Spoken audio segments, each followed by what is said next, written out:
Pada pertemuan kali ini kita akan membahas materi terkait dengan logika matematika, khususnya terkait dengan pernyataan majemuk. Definisi dari pernyataan majemuk adalah pernyataan yang terdiri atas beberapa pernyataan tunggal. Pada pertemuan kali ini kita akan membahas terkait dengan pernyataan majemuk itu terdiri dari negasi dengan simbolan seperti ini, konjungsi, disjungsi, implikasi, biimplikasi, dan kuantor. Negasi itu bermakna tidak atau bukan, konjungsi dan tetapi meskipun walaupun, disjungsi atau, implikasi jika maka, biimplikasi jika dan hanya jika, serta kuantor. Kuantor ini ada dua, kuantor universal dan kuantor eksistensial. Berikutnya kita akan membahas terkait dengan negasi atau ingkaran. Definisi dari negasi adalah suatu pernyataan yang bernilai salah jika semula bernilai benar atau sebaliknya. Negasi disimpulkan dengan ini, negasi B, misalkan pernyataan itu adalah B, maka ada negasi B.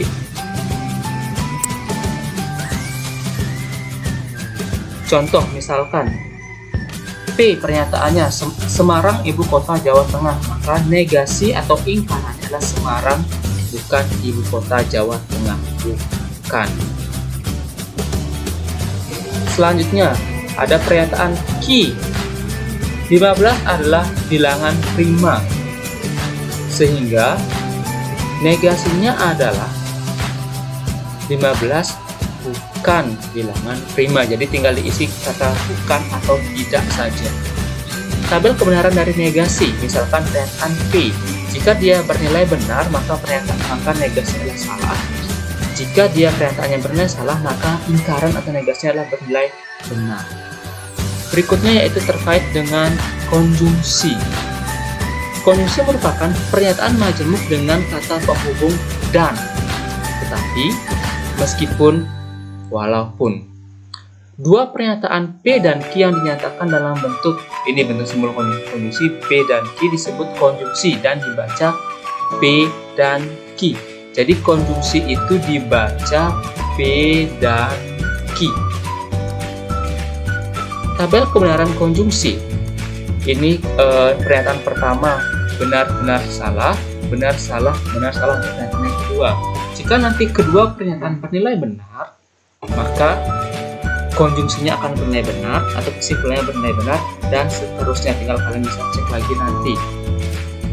Contoh misalkan pernyataan pertama 17 adalah bilangan prima, pernyataan kedua bilangan prima selalu ganjil. Jadi P dan Q, 17 adalah bilangan prima dan bilangan prima selalu ganjil.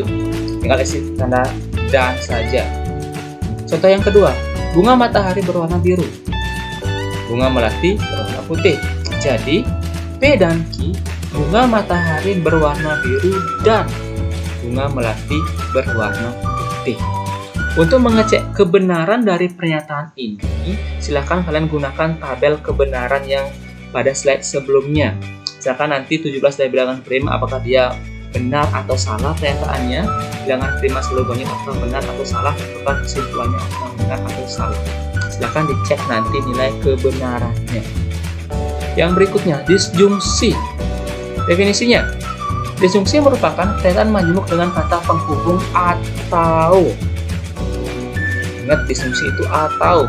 Dua pernyataan P dan Q yang dinyatakan dalam bentuk ini, seperti ini simbolnya, disebut disjungsi dan dibaca P atau Q. Jadi, simbol dari disjungsi ini kebalikan dari simbol konjungsinya.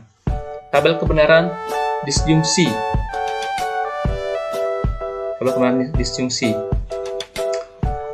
Jika kedua pernyataannya benar, maka dia benar. Dan jika kedua pernyataannya salah, dia akan bernilai salah. Dan jika ada salah satu yang bernilai benar, maka dia akan bernilai benar. Kalian pahami kembali. Contoh, P adalah P, sama pernyataan P. 9 adalah bilangan prima. Q, pernyataan Q, bilangan prima selalu ganjil. Jadi jika kita cari disjungsinya, 9 adalah bilangan prima atau bilangan prima selalu ganjil. Berikutnya, pernyataan pertama, ibu kota provinsi Kalimantan Barat adalah Pontianak. Mata uang negara India adalah rupiah. Jadi disjungsinya, ibu kota provinsi Kalimantan Barat adalah Pontianak, atau mata uang negara India adalah rupiah. Jadi untuk mencari nilai kebenaran dari pernyataan-pernyataan ini, kalian cek sendiri nanti apakah ini bernilai benar atau bernilai salah, tergantung dari pernyataan pertama dan pernyataan yang kedua. Silakan nanti kalian cek pada tabel kebenaran. Selanjutnya, implikasi. Implikasi merupakan pernyataan yang dibuat dari dua pernyataan tunggal P dan Q yang dinyatakan dalam bentuk kalimat jika P maka Q. Implikasi dilambangkan dengan seperti ini, seperti tanda panah dia. Pada implikasi P dan Q, yang P-nya ini, pernyataan P-nya ini dinamakan dengan biasa disebut dengan antecedent, dan Q biasa disebut dengan konsekuennya. Sekarang perhatikan tabel kebenaran implikasi. Untuk tabel kebenaran implikasi, jika antecedennya ini bernilai benar, maka kesimpulannya pasti bernilai salah. Ini sebagai petunjuknya tuh yang sering keliru. Ini aja antecedent dia bernilai benar, maka dia pasti kesimpulannya bernilai salah, dan sisanya pasti akan bernilai benar. Silahkan dipahami lagi. Contoh, burung mempunyai sayap. 3 tambah 3 lebih dari 7. Jadi implikasinya, jika burung mempunyai sayap, maka 3 tambah 3 lebih dari 7. Jika, maka. Jadi nanti kalian bisa cek kebenarannya apakah ini benar atau salah, dan apakah ini pernyataan ini benar atau salah, kesimpulannya benar atau salah. Selanjutnya, 1 adalah bilangan prima. Ayam berkaki 2.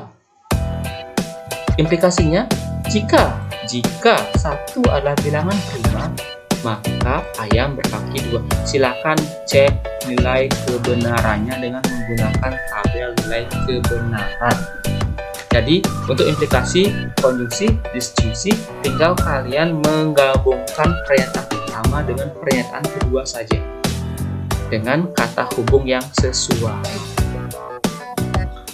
Sekarang berikutnya adalah biimplikasi.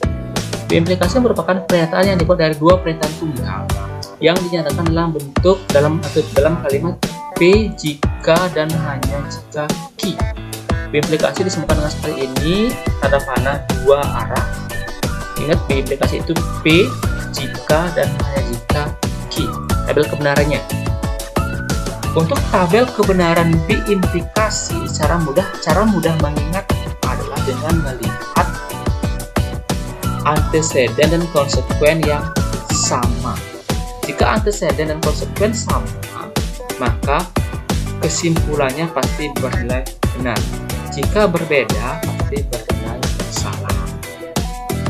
Nah, sekarang contoh 2. Bilangan genap, pernyataan pertama. 3. Bilangan ganjil, pernyataan yang kedua. Sekarang implikasinya 2 bilangan genap jika 3 bilangan ganjil. Silahkan cek apakah ini bernilai benar atau salah, ini bernilai benar atau salah, dan ini kesimpulannya benar atau salah. Berikutnya, 2 tambah 2 sama 5. 4 tambah 4 kurang dari 8. Sekarang biimplikasinya 2 tambah 2 tidak sama dengan 5 jika dan hanya jika 4 tambah 4 kurang dari 8. Silahkan dicek ini nilai kebenarannya dengan menggunakan tabel kebenaran yang tadi. Silahkan dipahami kembali terkait dengan konjungsi, disjungsi, implikasi, dan biimplikasi. Pahami tabel kebenarannya dan cek contoh-contoh yang tadi, apakah itu kesimpulannya bernilai benar atau bernilai salah, disesuaikan dengan tabel kebenaran. Baik, untuk pertemuan sekarang kita cukupkan dulu. Pertemuan berikutnya kita akan bahas terkait dengan pernyataan yang berkuantor, Ini seperti di awal tadi ada pernyataan yang ada kuantor universal dan kuantor eksistensial, serta pertemuan berikutnya juga akan menentukan nilai kebenaran dari pernyataan dengan tabel kebenaran. Jadi akan diberikan pernyataan-pernyataan majemuk yang lebih kompleks dari yang tadi. Nanti kalian harus cari nilai kebenarannya dengan tabel kebenaran. Makanya harus dipahami tabel kebenaran dari konjungsi, disjungsi, implikasi, dan biimplikasi. Jika ada pertanyaan, silahkan ditanyakan, dipelajari dengan baik, dan kita bertemu pada pertemuan berikutnya.